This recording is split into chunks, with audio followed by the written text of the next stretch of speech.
Hey guys, what is up and welcome to a new League of Legends video. So it is that time once again to take an early look as to what is currently happening on the PvE server for the upcoming patch coming in about 2 weeks. There's a lot of crazy and wacky stuff happening this patch, almost to the point where you would even argue that this is maybe some kind of sick April Fool's joke that Riot is pulling on us, but it honestly is really hard to tell sometimes with Riot and what they're doing. But either way, a whole bunch of things to cover, so if you enjoyed this video and you want me to continue doing this in the future, let me know by simply hitting that like button.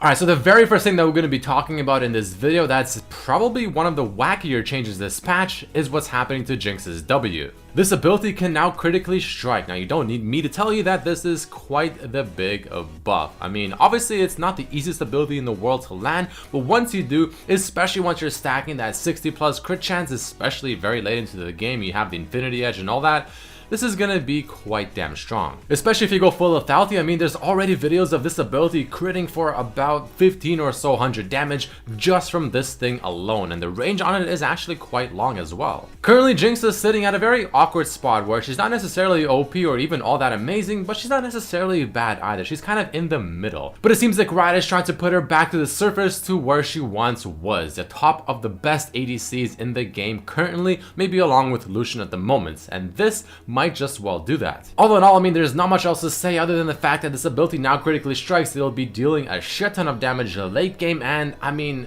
chances are Jinx might be considered pretty damn OP or broken or whatever you want to call it after this patch does finally hit the live service and this change does go through.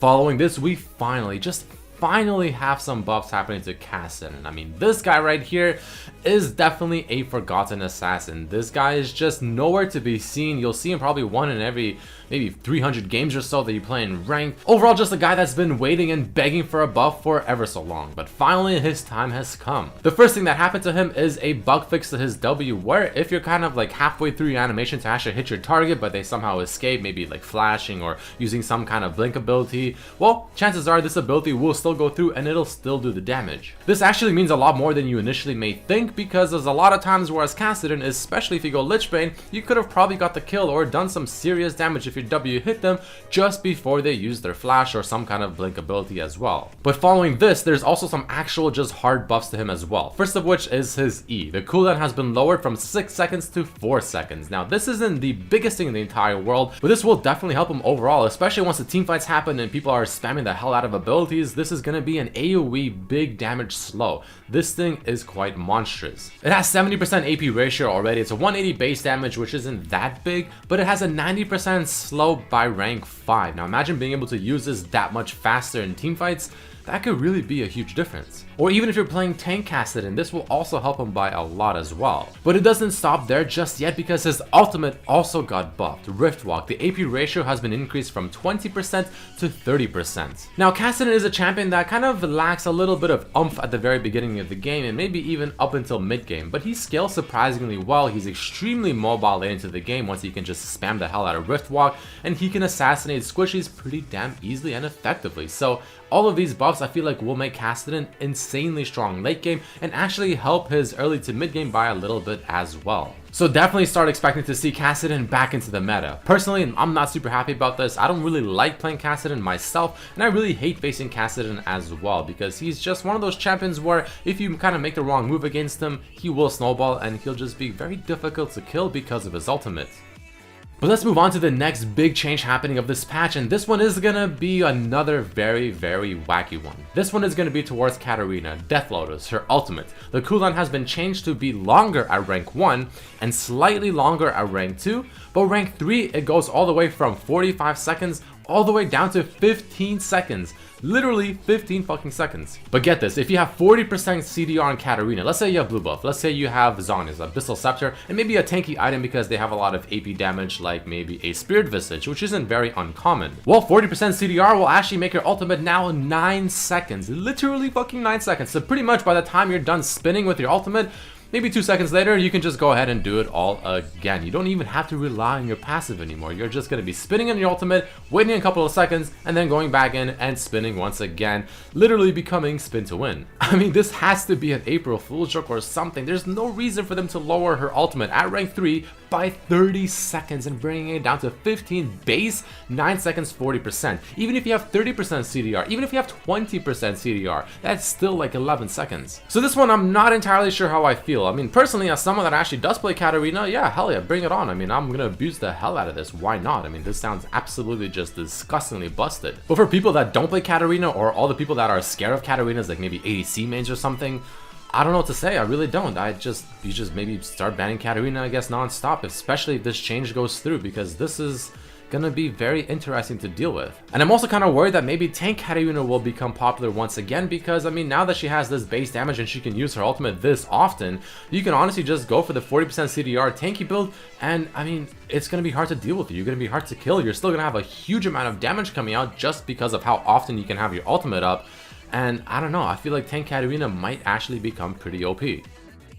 So I'm low-key kind of triggered about that buff right there to Katarina, but let's move on to the next big change, and this one is going to be to Lissandra, another champion that has been sort of MIA for quite a long time, but just like with KASSADIN, they're trying to bring her back into the meta, and this is how they plan to do it. So the first buff happening to Lissandra is a very simple one. Ice Shard, her Q, the AP ratio has been increased from 65 to 70%, so a total of 5% increase. This isn't really all that amazing. I mean, once you have about 700 AP, that adds you, what, maybe like 35-ish or so damage per Ice Shard. I mean, that's something, of course, and it's without question a buff, but let's be honest, this isn't some kind of, you know, make it or break it sort of buff either. But thankfully, that's not it, because her ultimate is also getting a buff. In fact, it's actually getting a completely new effect. Whenever you self-cast Lissandra's ultimate, so whenever you obviously press the R button on yourself, it'll now, on top of obviously healing you and dealing AoE damage and all that stuff and making you invulnerable, it'll also restore 15% of Lissandra's missing mana. Now this sort of goes hand in hand with her passive, even though her passive is arguably one of the shittiest passives in the entire game. But with this change to her ultimate, now you don't really have to maybe always go mana efficient items. You can go slightly more offensive items and get more damage and just raw burst, and almost even play her like an assassin, because now that this ultimate gives you back 15% of your mana, I mean, it can definitely be a lot more forgiving with how often you spam your mana.